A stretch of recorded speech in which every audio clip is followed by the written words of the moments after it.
What's going on, Chill Army? Deondre and I've here, and welcome back to some more Pokemon anime episode reviews. Today we're going to be reviewing Pokemon Journeys episode 88, Trial Mission, the Deep Sea Diver Research Team.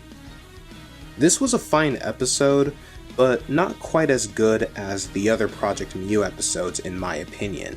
Here are my opinions on the subject. There were some hilarious moments in this episode. Go forgot he couldn't throw Pokeballs underwater again, and I liked how a Wailord's spouting blowhole blasted Ash, Go, and Go's Dugong and Mantike from underwater up high into the sky. Captain Drake and Ash both misremembered each other's names. Another memorable incident occurred when a Sharpedo chasing a Seadra charged at Ash and Go. Go became agitated and the Sharpedo accidentally collided with a Pokeball he was holding, which he intended to use to catch the Seadra. Surprisingly, as the Sharpedo ran into the Pokeball, it entered into it and remained trapped. While I found this amusing, I don't like how Go managed to catch yet another Pokemon, this time a fully evolved one, without exerting any effort. In this episode, Ash was for the most part quite intelligent. He rapidly picked up on Go's goals and ideas. When Go took out his Chinchou and Ash pulled out his Lucario and began explaining why he wanted to employ both Pokemon, Ash instantly realized Go was aiming to construct a quote-unquote Pokemon radar detection system. I'm curious if Drake's Shogun in this episode is the same Shogun from the Advanced Generation series, or if this is a new Shogun. Drake does after all raise dragons.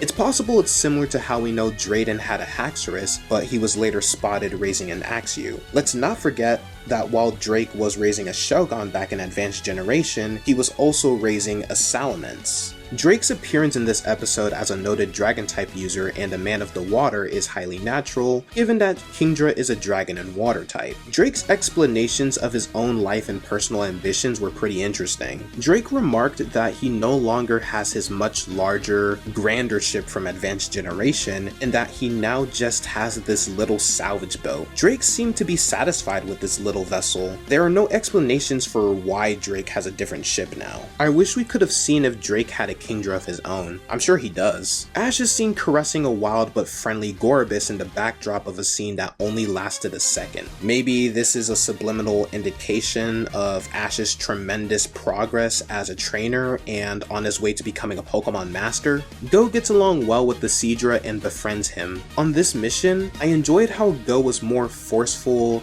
autonomous, and in command. Go didn't require much assistance from Ash to complete the mission. This displays Go's growth as a trainer and his suitability for Project Mew employment. Although Ash was present as backup, Go did not require Ash's help in capturing the wild Kingdra. Go was cunning in using a recording he made of Ash's Dragonite fighting Iris to entice Kingdra out, since the Pokedex did state that Kingdra and Dragonite are enemies. Go's approach of getting Kingdra by encircling it with the ice chunks created by Mantike's Ice Beam, then fighting it with Inteleon and using Inteleon's Snipe Shot to launch a Pokeball underwater was also ingenious. Go has finally figured out how to quote-unquote throw a Pokeball underwater in order to catch Pokemon. As previously stated, Go lets a Pokeball float before having Inteleon hurl it at the target with Snipe Shot. Go and Inteleon have apparently been practicing the move Liquidation. I wish Journeys would show us this type of activity rather than just tell us about it. Was this part of Go helping Ash train for the Pokemon World Championships? We have no idea. In Journeys, Pokemon training should be shown.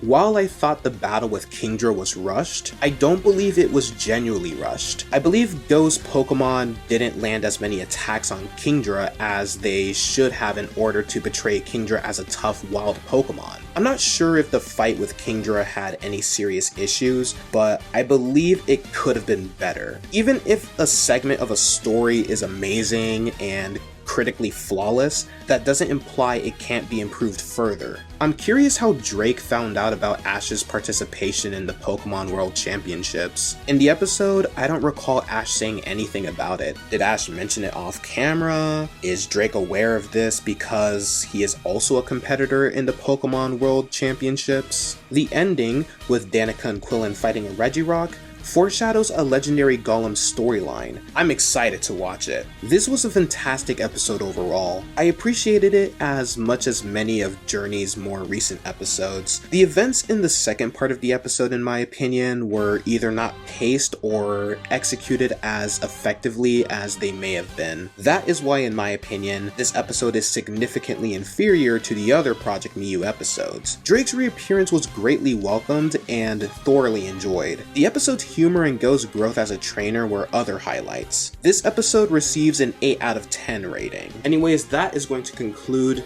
today's video. Thank you all for watching, and I hope you all enjoyed.